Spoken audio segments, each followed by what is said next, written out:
Aleluya.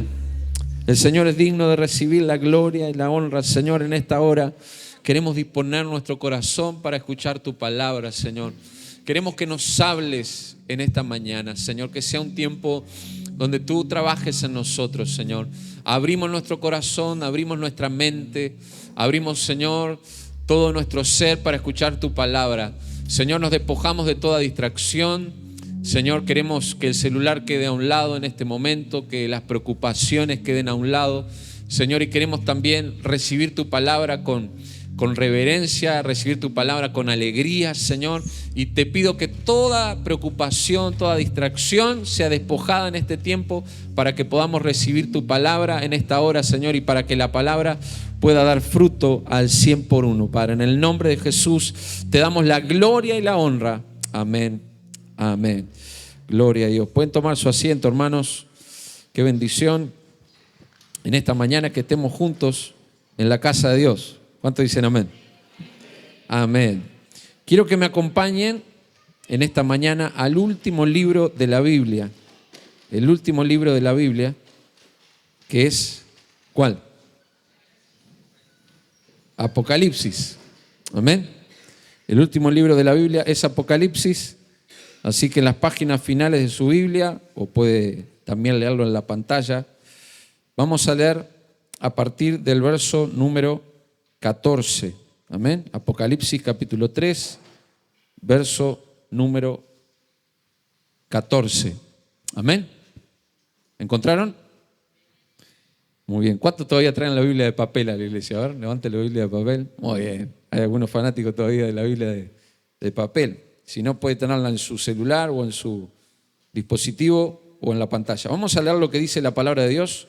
Apocalipsis capítulo 3, versos 14 al 22. Dice: y escribe al ángel de la iglesia en la Odisea: he aquí el amén, el testigo fiel y verdadero, el principio de la creación de Dios. Dice esto: yo conozco tus obras, que ni eres frío ni caliente. Ojalá fuese frío o caliente, pero por cuanto eres tibio y no frío ni caliente, te vomitaré de mi boca. Porque tú dices: yo soy rico y me he enriquecido y de ninguna cosa tengo necesidad, y no sabes que tú eres un desventurado, miserable, pobre, ciego y desnudo. Por tanto, yo te aconsejo que de mí compres oro refinado en fuego para que seas rico, y vestiduras blancas para vestirte, y que no se descubra la vergüenza de tu desnudez, y unge tus ojos con colirio para que veas. Yo reprendo y castigo a todos los que amo. Sé pues celoso y arrepiéntete. He aquí, yo estoy a la puerta y llamo. Si alguno oye mi voz y abre la puerta, entraré a él y cenaré con él y él conmigo. Al que venciere le daré que se siente conmigo en mi trono, así como yo he vencido y me he sentado con mi Padre en su trono. El que tiene oído, oiga lo que el Espíritu dice a las iglesias. Amén. Amén.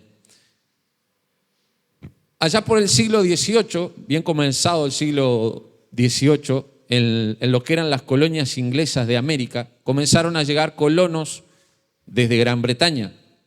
Y estos colonos venían con una fe ferviente, venían impulsados obviamente por un nuevo futuro económico, pero pensando que al trasladarse a las colonias inglesas de América, que luego serían los Estados Unidos de América, podrían llevar a cabo también su fe y compartir su fe y hacer que su fe también se multiplicara.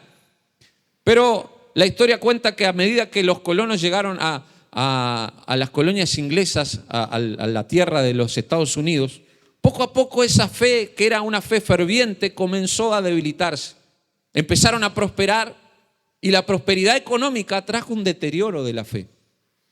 Y allá en 1720 el Señor comenzó a inquietar a algunos pastores, como por ejemplo un pastor de la iglesia reformada holandesa en New Jersey que se llamaba Theodor Verlinguisen. Y este hombre comenzó a notar que había un deterioro en la fe de los cristianos, que había muchos cristianos que se estaban yendo de la iglesia, sobre todo los de las clases sociales media alta, estaban abandonando la fe.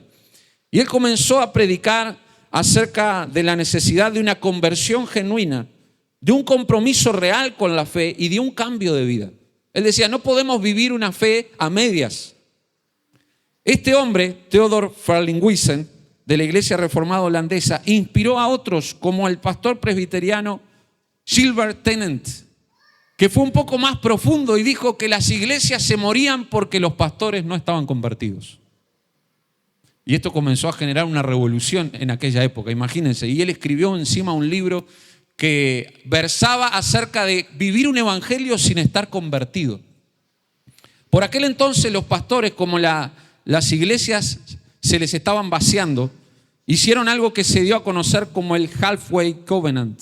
No soy muy bueno en inglés, pero lo que significa esto es un pacto a medio camino. ¿Y qué significaba este Halfway Covenant o pacto a medio camino? Que tú podrías seguir siendo parte de la iglesia aunque vivieras una vida a medias. Entonces la gente venía a la iglesia, venía los domingos, se congregaba, traía su diezmo, traía su ofrenda, pero luego afuera vivía de cualquier manera. Pero los pastores dijeron, bueno, si ustedes no dejan la iglesia, sigan viviendo como están viviendo, que no hay problema. Todo esto empezó a traer un deterioro espiritual. Y allá por el 1727 aparece un hombre que termina siendo muy importante en esto que yo les estoy contando, es el gran despertar. Todo este clima espiritual originó lo que se conoce como el gran despertar espiritual. Y esto no es cualquier cosa, porque se cree, según los estudiosos, que el gran despertar, entre otras cosas, dio como resultado el evangelicalismo moderno. O sea, todos nosotros venimos de ese gran despertar espiritual. Los misioneros que se levantaron, las iglesias que se propagaron a partir de ese gran despertar. Pero todo comenzó con un tiempo de caos, con un tiempo de deterioro de la fe, con un tiempo de enfriamiento de la fe. Aquí aparece un tal Jonathan Edwards. Jonathan Edwards primero se muda para ser el pastor asistente de su abuelo. Su abuelo se llamaba Theodor. Y cuando él fue a ayudar a su abuelo, prontamente comenzó a predicar, a ayudarlo, pero luego su abuelo le cede su lugar y Jonathan Edwards comienza a predicar. Dice que no era un gran predicador, tenía un tono de voz monótona, no era muy carismático, pero era un hombre amante de la palabra de Dios y que estaba viendo la necesidad de un gran despertar. Y en el año 1741 fue invitado a predicar a una iglesia de un amigo. Y parece que él sabía que en esa iglesia era una iglesia fría, era una iglesia conservadora. Y él dijo, voy a tener que orar para que Dios haga algo. Noten bien esta historia porque es interesante. Y él predica lo que se conoce como el sermón más famoso de todos los tiempos.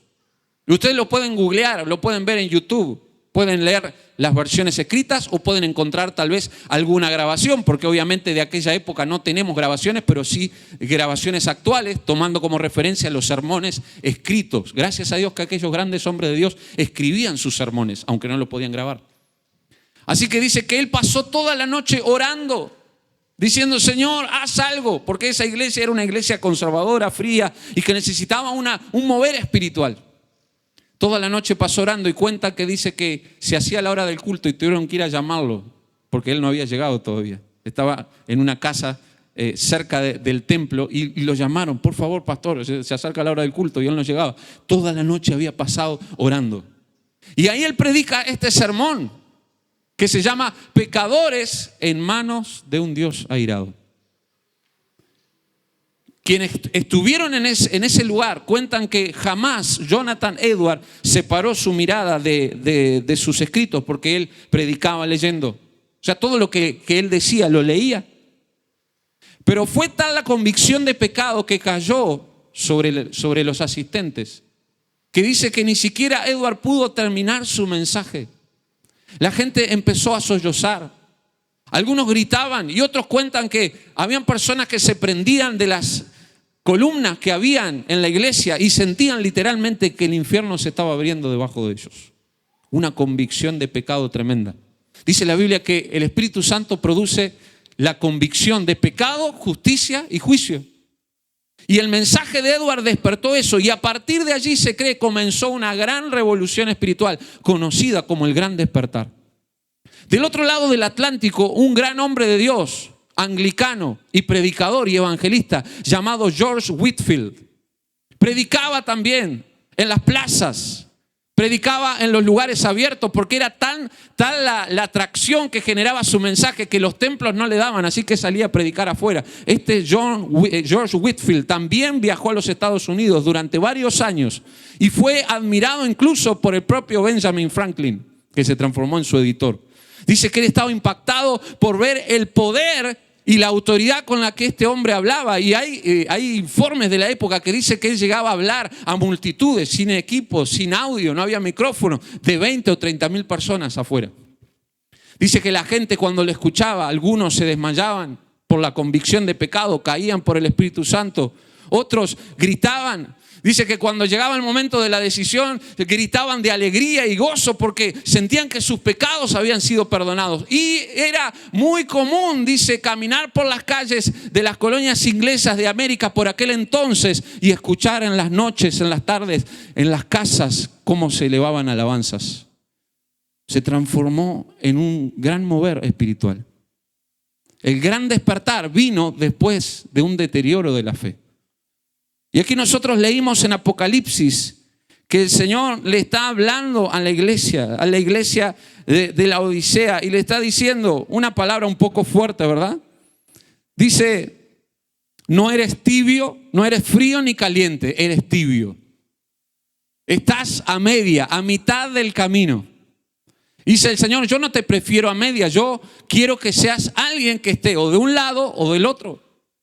Lo que provocó este gran despertar espiritual fue una provocación al pacto a mitad de camino. Yo creo que todos los cristianos somos tentados a vivir un evangelio a mitad de camino. Somos tentados a tener una fe a mitad de camino, a tener una santidad a mitad de camino, una integridad a mitad de camino, una fe y un evangelio tibio a mitad de camino. Pero el Señor no quiere eso para nosotros. ¿Nadie dijo amén? El Señor no quiere cristianos que vivan a mitad de camino. El Señor no quiere hijos que le den parte de su corazón. Él dice, hijo mío, dame tu corazón. El Señor dice, ámame con todo tu corazón, con toda tu alma, con toda tu mente y con todas tus fuerzas. Eso no es un cristiano a mitad de camino, es un cristiano pleno. ¿Cuántos dicen amén? Ahora, ¿cómo hacemos para abandonar esa manera de vivir? Y quiero hablarte de 3 cosas que necesitamos destruir para dejar de vivir a mitad de camino en nuestra fe. En primer lugar, debemos tomar un compromiso para romper con la mediocridad. Debemos tomar un compromiso para romper con la mediocridad. ¿Sabe qué es la mediocridad? Gracias por su amén. ¿Sabe qué es la mediocridad? La mediocridad es amiga del estancamiento. La mediocridad nos llena de excusas para no crecer. Y la mediocridad nos aleja de la excelencia y nos acerca a la pobreza. Nos acerca a lo peor de nosotros. ¿Qué es la mediocridad? Hacer el mínimo esfuerzo. Mira el mundo que nos rodea y notará mucha mediocridad. La gente no quiere esforzarse para que las cosas salgan. La gente no quiere hacer las cosas de manera excelente. Quiere siempre recorrer algún atajo. Ay, ¿no será que lo puedo hacer de manera más fácil? ¿No? Todos nosotros en algún momento hemos sido mediocres o tal vez estamos siendo en nuestra vida un poco mediocres. ¿Cómo se nota esto? Incluso cuando venimos al templo, ¿cómo nos vestimos? Revela si somos excelentes o mediocres. Porque Dios se merece lo mejor. ¿Cuántos dicen amén? No estoy hablando de qué tipo de vestimenta. Estoy hablando de qué importancia le das tú al venir al templo. No digo que mañana todos tengan que venir de corbata como yo hoy tengo corbata. Pero sí que cada uno cuando viene a la iglesia dice, hoy voy a ir al encuentro con Dios, me voy a poner lo mejor que tengo. ¿Sí o no? Porque si tú fueras a tener una entrevista con el presidente, te pondrías lo mejor que tuvieras. Si fueras a un casamiento, te pondrías lo mejor que tuvieras. Si fueras... Cada uno selecciona su vestimenta de acuerdo a la importancia del lugar a donde va. O sea que si yo soy mediocre, no me va a interesar esas cosas. No voy a poner mi mirada en los detalles. Los detalles hacen a la excelencia. Gracias por su amén. Los detalles hacen a la excelencia.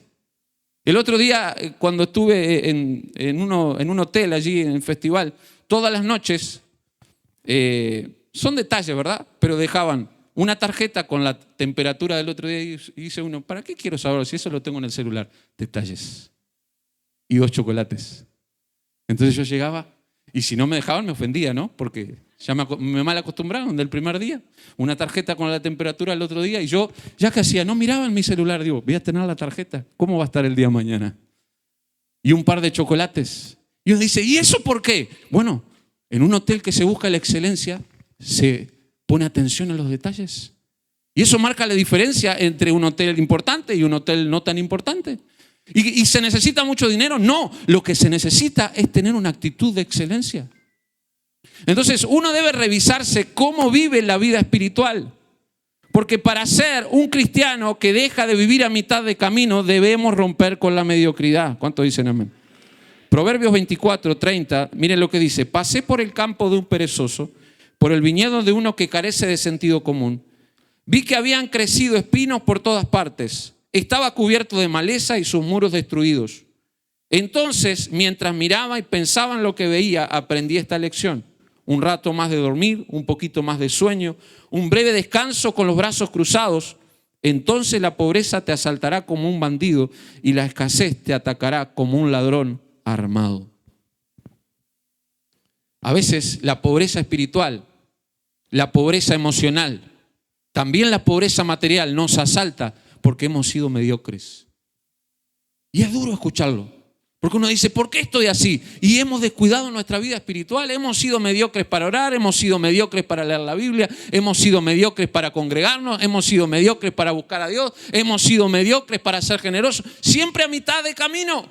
Dios no quiere que yo sea un mediocre, Dios quiere que yo sea excelente. Amén. ¿Cuántos están de acuerdo conmigo? Para dejar de vivir a mitad de camino debemos romper con las apariencias. Hay un pasaje fantástico que relata Mateo capítulo 10, verso 17. Quiero que me acompañen. Es el encuentro entre Jesús y un hombre. Dice, al salir él para seguir su camino, vino uno corriendo, e hincando la rodilla delante de él, le preguntó, Maestro bueno, ¿qué haré para heredar la vida eterna? Jesús le dijo, ¿por qué me llamas bueno? Ninguno hay bueno, sino solo uno, Dios. Los mandamientos sabes, no adulteres, no mates, no hurtes, no digas falso testimonio, no defraudes, honra a tu padre y a tu madre. Él entonces respondiendo le dijo, Maestro, todo esto lo he guardado desde mi juventud. Hasta ahí vamos a leer por ahora.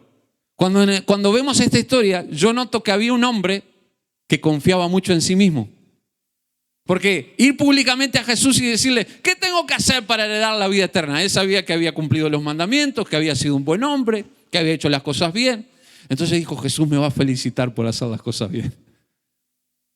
A todos nos gusta esa imagen de Jesús que tierna. Creo que yo, por ejemplo, cuando iba a la escuela bíblica, nos mostraban imágenes en el viejo y querido franelógrafo. ¿Cuántos usaron el franelógrafo, verdad? Era ese lugar donde se pinchaban con alfileres imágenes de Jesús y de los discípulos. Y uno se iba haciendo la imagen de Jesús. ¿Cuál es la imagen que a nosotros nos gusta de Jesús? Un Jesús tierno que juega con los niños, que abraza, que acompaña. Y es verdad, Jesús es una persona maravillosa que ama. Pero nos cuesta a veces entender que Jesús también nos confronta con aquellas cosas que están mal en nuestra vida. Y el Señor le dijo, verso 21, entonces Jesús, mire, mirándole, le amó, dice. Ese detalle es interesante y Mateo lo destaca. Dice que Jesús cuando miró a aquel hombre que dijo, Señor, yo todo eso lo hice bien. Y Jesús dice que le amó. Porque Jesús jamás nos va a condenar, ni nos va a recriminar, ni nos va a juzgar. Primero nos va a amar. Pero que nos ame no quiere decir que no nos corrija. En Apocalipsis leímos que el Señor dice, todo al que amo yo lo corrijo. Y ojo al gol, porque en este mundo parece que la corrección ha pasado de moda. Un padre puede tener problemas si corrige a su hijo. Escándalos judiciales. Y uno es sobreviviente de la época donde sin mediar mirada nuestros padres nos daban una buena paliza. ¿Quién no se ligó eso? Ahora levanta la mano todos los que se ligaron alguna paliza. ¿Y estamos vivos? No estoy justificando ni haciendo apología a la violencia. Pero lo que sí digo es que este mundo en el que vivimos, parece que todo lo que se corrige está mal. Por eso dicen que vivimos en la generación de cristal, que todo le puede ofender, que todo le puede dañar, que no le digas eso porque se va a molestar. Ahora, la Biblia nos enseña que Dios, aquel que ama, ¿qué hace? Lo corrige. Le dice, mira, estás haciendo esto mal, ve por este lugar. Y lo que me llama la atención es que Jesús, a este hombre que era un hombre prolijo en su vida, no lo felicita por hacer las cosas bien. A uno le encanta que lo feliciten. Qué bien que estás haciendo todo, ¿no? ¿A cuánto le gusta que lo feliciten? Qué bien, es un hombre íntegro, es un hombre amable, qué lindo, qué buena persona. El Señor no dijo eso. Le dijo, quiero agradecerte delante de todos porque has sido un gran varón. El Señor le dijo, te falta todavía una cosa. Es fuerte, ¿no?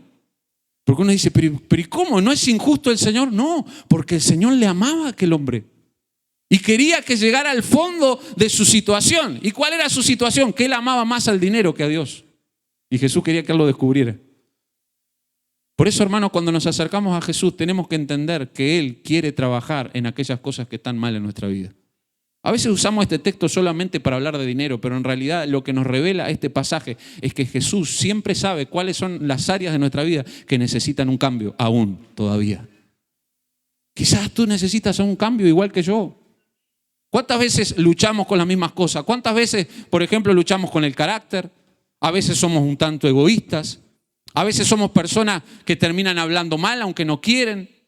O que terminan no siendo tan generosos como creen que pueden serlo. Todos luchamos con algún área floja en nuestra vida. ¿Cuál es esa área en la que Jesús todavía te dice, te falta algo todavía? A mí el Señor me dice, Johnny, ¿te falta algo? Lo importante es saber qué actitud tomaremos ante eso, porque dice que el joven, aquel hombre, dice el verso 22, afligido por esta palabra, se fue triste. Porque no estaba preparado para cambiar. Hay muchas personas que vienen a Cristo, pero siguen viviendo la misma vida porque no quieren dejar, no quieren renunciar a lo que el Señor les está pidiendo. Pero si queremos ser cristianos que dejen de vivir a mitad de camino, debemos romper con las apariencias. ¿Cuántos dicen amén? Las apariencias nos mantienen cómodos, pero sin crecimiento. Nos dan una buena imagen social, pero una pobre realidad espiritual y familiar. Y podemos venir aquí a la iglesia y levantar las manos y cantar y adorar a Dios, pero capaz que en casa tenemos una pobre vida espiritual. Y la gente que nos rodea dice, este de cristiano no tiene mucho. ¿De qué sirve? Las apariencias si no hemos cambiado realmente. Debemos romper con el pecado si queremos dejar de vivir a mitad de camino. El Señor le dijo a la Odisea, yo reprendo y castigo a todos los que amo. Sé pues celoso y arrepiéntete. Se habla poco del arrepentimiento hoy día, ¿verdad? Tenemos muchos mensajes motivacionales. Descubre el campeón que hay en ti. 7 pasos para tener una vida bendecida. Cómprelo ya. Llame ya y recibirá un... ¿No? A todos nos gusta eso. Pero se habla poco de que para crecer primero tengo que cambiar de dirección y arrepentirme. Este mundo, ¿sabe por qué el mundo no cambia, no avanza? Porque no hay verdaderos cambios. Todos los cambios comienzan con el arrepentimiento. ¿Por qué la sociedad sigue en declive? ¿Por qué los jóvenes no consiguen dejar las drogas? ¿Por qué las familias se siguen destruyendo? ¿Por qué los matrimonios son poco durables? ¿Por qué los jóvenes son cada día más violentos? Porque todo eso tiene un solo camino, que es arrepentimiento. Pedro le dijo, ya estoy terminando con esto, Pedro le dijo, arrepiéntanse. Hechos capítulo 2, cuando predicó ese famoso sermón mediante el cual se convirtieron 3.000 personas, pero no era un mensaje cómodo de escuchar. Ustedes mataron a Jesús. Imagínense, a los mismos que lo habían matado le estaba diciendo eso. Al mismo que clavaron se levantó de entre los muertos y está vivo. Pero arrepiéntanse para que vengan de la presencia de Dios tiempos de refrigerio. A nosotros nos gusta predicar un evangelio de Jesús te va a cambiar, Jesús te va a ayudar, Jesús te va a bendecir, Jesús te va a amar. Es verdad eso. Pero ¿cómo nos cuesta decir, mirá, si no te arrepentís, flaco, no va a cambiar nada? Yo te puedo hablar de Jesús que te ama, y Jesús te ama en realidad, pero si no te arrepentís, si no cambias de vida, te vas al infierno. Vas a ser condenado. Necesitas arrepentirte para que Dios te restaure, te transforme. Entonces, si queremos ser cristianos que dejan de vivir a mitad de camino, también nosotros, aquellos que conocemos a Jesús, tenemos que arrepentirnos diariamente. ¿Cuántos pecan? Vio que nos gusta decir amén a las cosas de victoria. ¿Cuántos están con...? ¿No? Pero nos cuesta decir amén. ¿Cuántos pecan? Amén. Nadie dice amén. ¿Cuántos pecan? Amén. Debería ser el amén más fuerte de todo. ¿Cuántos van a pecar esta semana? Somos pecadores. Dice Santiago capítulo 1, verso 13. Que nadie al ser tentado diga, es Dios quien me tienta, porque Dios no puede ser tentado por el mal, ni tampoco tienta a él a nadie. Todo lo contrario, cuando uno es tentado, cuando sus propios malos deseos lo arrastran y seducen. Luego, cuando el deseo ha concebido, engendra el pecado, y el pecado, una vez que ha sido consumado, da a luz la muerte. O sea que no es Dios el que me tienta a pecar, es que yo soy pecador. Y como soy pecador, peco. Y como peco, necesito arrepentirme. Todos los días, Señor, perdón. Señor, es verdad, hoy actué mal. No se ponga el sol sobre vuestro enojo, ni deis lugar al diablo. Airaos, pero no pequéis. ¿Cuántas veces dejamos que pase el día y no pedimos perdón? No nos arrepentimos por haber dicho eso que dijimos, por haber pensado de mala manera. ¿No le pasó alguna vez que usted perdió algo y ya empezó a acusar, alguien me lo robó y después lo encontró? Qué mal que se siente, ¿verdad? Ay, perdóname, Señor. Yo pensé mal y nadie me había robado nada, es que lo perdí. Qué bueno que mantengamos esa actitud de arrepentimiento. Eso hace que vivamos un evangelio excelente. Amén. Debemos, hermanos, ser más exigentes con aquellas cosas que no glorifican a Dios. Un cristiano que no sabe marcar límites terminará desdibujando su propia fe y convicciones. Lo diré de nuevo, un cristiano que no aprende a marcar límites terminará naufragando en la fe. Hace poco escuché acerca de un gran artista cristiano, pero que vino en un deterioro de su fe. Y empezó a decir bolazos, como que no hay pecado original, como que el pecado no nos destruye, que tenemos que amarnos a nosotros mismos. Y uno dice, pero ¿cómo fue que cayó tan bajo?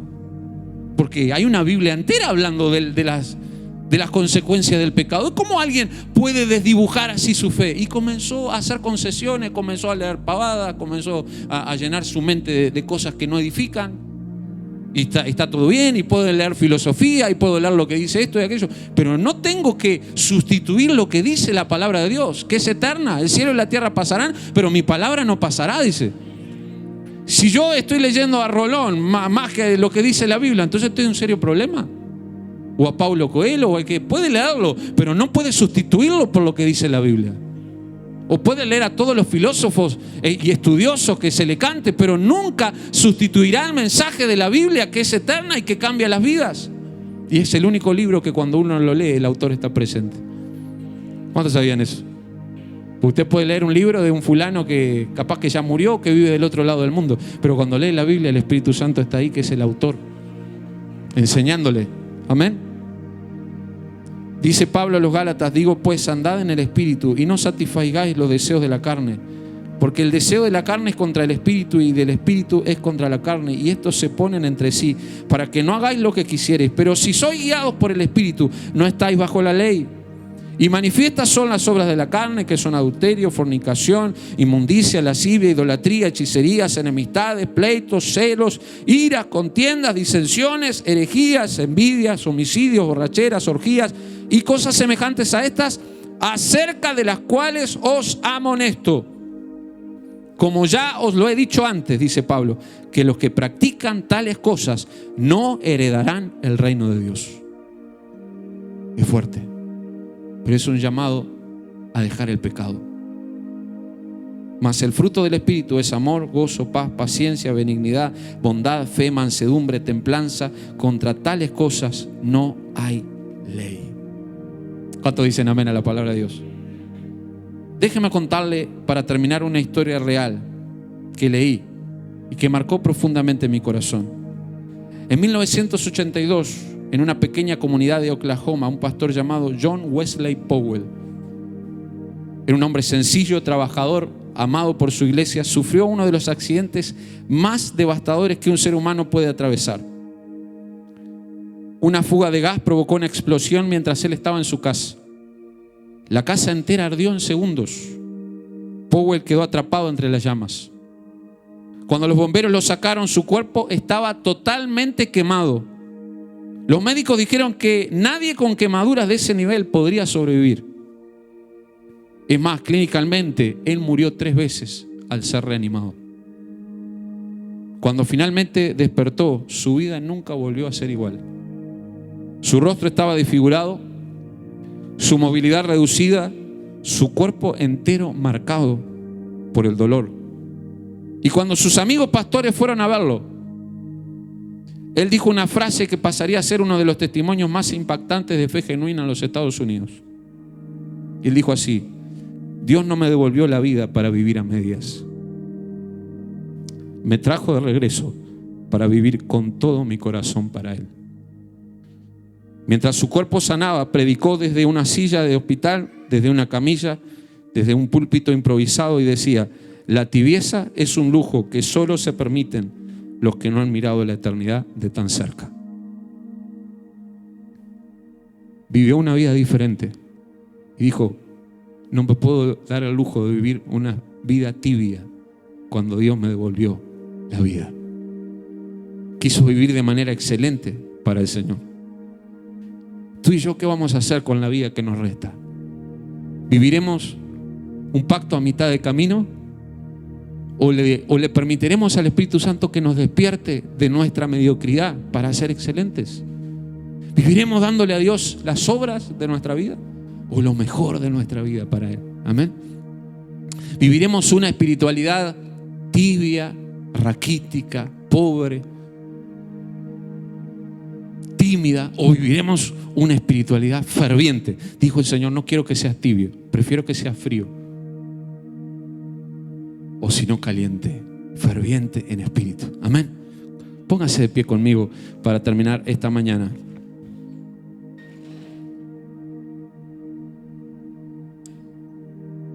Gloria a Dios. Tal vez ninguno de los que está aquí nos ha tocado pasar lo que pasó a John Wesley Powell, de sobrevivir a un incendio. Algunos sí me consta que han sobrevivido a momentos muy difíciles, a accidentes, a cosas complicadas. ¿Qué le parece? Si Dios le ha dado la vida, ¿será para que usted viva así a medias o será para que usted viva con todo para la gloria de Dios? Amén.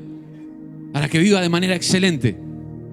Tenemos muchas pruebas en este mundo y excusas para decir: no, yo no puedo ser excelente. Mira, pastor, mira, Johnny, cuántas cosas me están pasando. Tengo enfermedades, tengo deudas, estoy peleado con mi suegra, mis hijos no me, qué sé yo, cuántas cosas le pueden estar pasando a usted ahora mismo. Y usted dice: no, yo tengo tantos problemas que no puedo ser excelente. O usted, por el contrario, puede decir: no importa lo que me esté pasando, yo he sido llamado a darle toda mi vida a Cristo Jesús. Amén. A vivir con pasión cada día de mi vida, tenga muchos o tenga pocos resultados. Me escuche la gente o no me escuche, me admiren, me aplaudan o no me aplaudan, yo he decidido darle toda mi vida a Cristo Jesús. ¿Cuántos están conmigo? Yo he decidido darle toda mi vida. Y tal vez viniste a este culto diciendo: estoy un poco flojo, pero el Señor te está llamando a un nuevo compromiso y a una nueva consagración. ¿Qué tiene de similar el tiempo de las colonias inglesas de América con este? Es que también hoy nuestra fe se ha deteriorado, pero tenemos la esperanza de que haya un gran despertar espiritual. Amén. De que todos lados se levanten cristianos que vivan una fe diferente.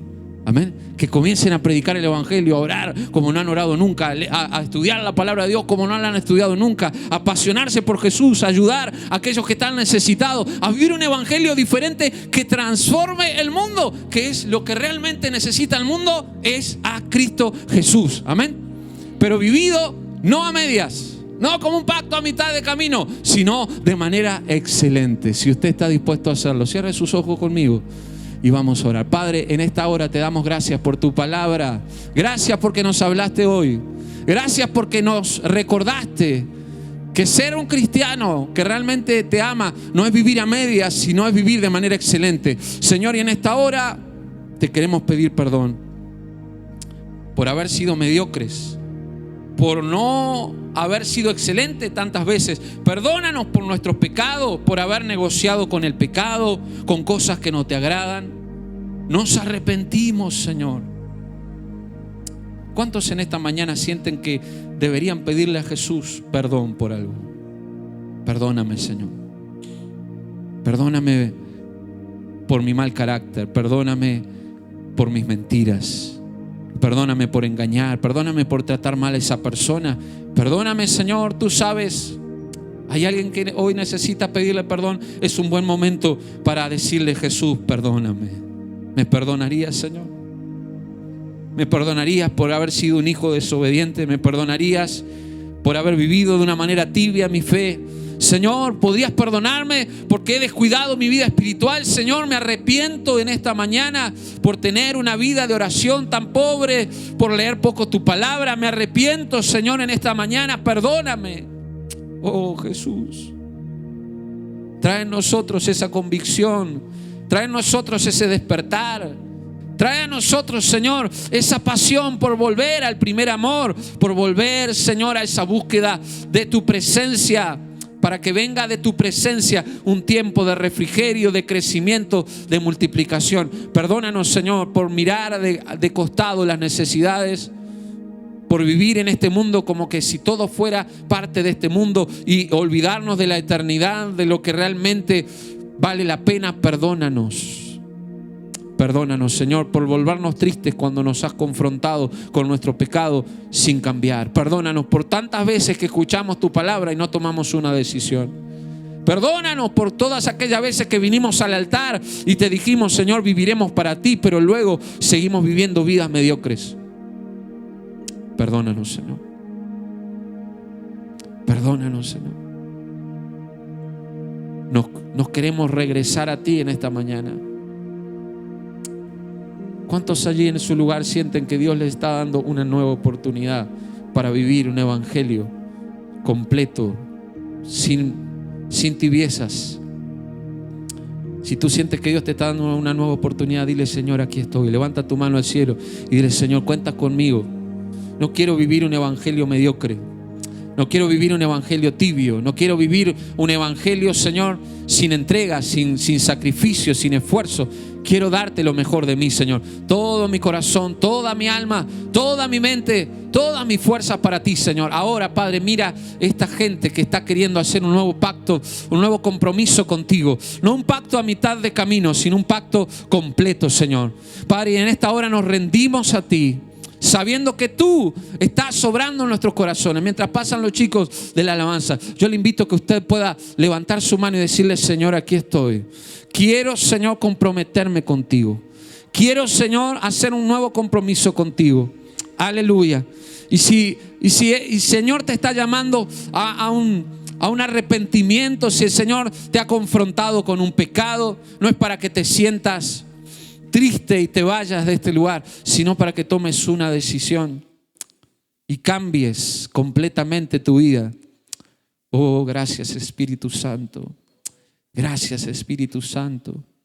Me gustaría orar con aquellos, antes de terminar, que el Señor les ha hablado acerca de algo que necesitan cambiar, acerca de algo que necesitan abandonar en su vida. Yo creo en el poder del Espíritu Santo. ¿Cuántos dicen amén? Yo creo que Dios cambia los corazones, que Dios transforma, pero todo comienza cuando tú y yo estamos dispuestos. Tal vez hay alguien aquí que necesita entregarse por completo a Jesús, renunciar a un pecado, renunciar a un hábito, renunciar a algo que te está dañando tu vida espiritual, o simplemente entregarle una carga. El otro día hablaba con alguien que había tenido muchas veces pensamientos de suicidio, de muerte. También eso necesitas entregárselo al Señor. No juguemos con estas cosas, porque el fin del pecado es la muerte, la destrucción del alma, la separación eterna. Entonces, cuando hablamos de pecado, tenemos que ser radicales y decir: Señor, me arrepiento, confieso mis pecados. El que confiesa y se aparta alcanzará misericordia, dice la palabra. El que confiesa y se aparta. Por eso si en esta mañana tú sabes que el Señor te está llamando, me gustaría solamente tomar 5 minutos. Si hay alguien que necesita hoy venir a este altar y decirle: Señor, necesito un cambio en mi vida. No te vayas de este templo esta mañana sin haber tomado esta decisión. No te vayas triste a casa, sino vete gozoso de que el Señor quiere restaurarte, quiere perdonarte, quiere limpiarte, quiere darte una nueva oportunidad. Así que mientras adoramos juntos al Señor, si hay alguien que necesita hoy un cambio definitivo en su vida, un arrepentimiento genuino, pase a este altar, amén, y vamos a orar. Aleluya. El Señor es el que te llama, yo simplemente soy un hombre, pero el Señor te está llamando, amén, a vivir una vida comprometida con Él. Aleluya, gloria a Dios. Santo eres Jesús.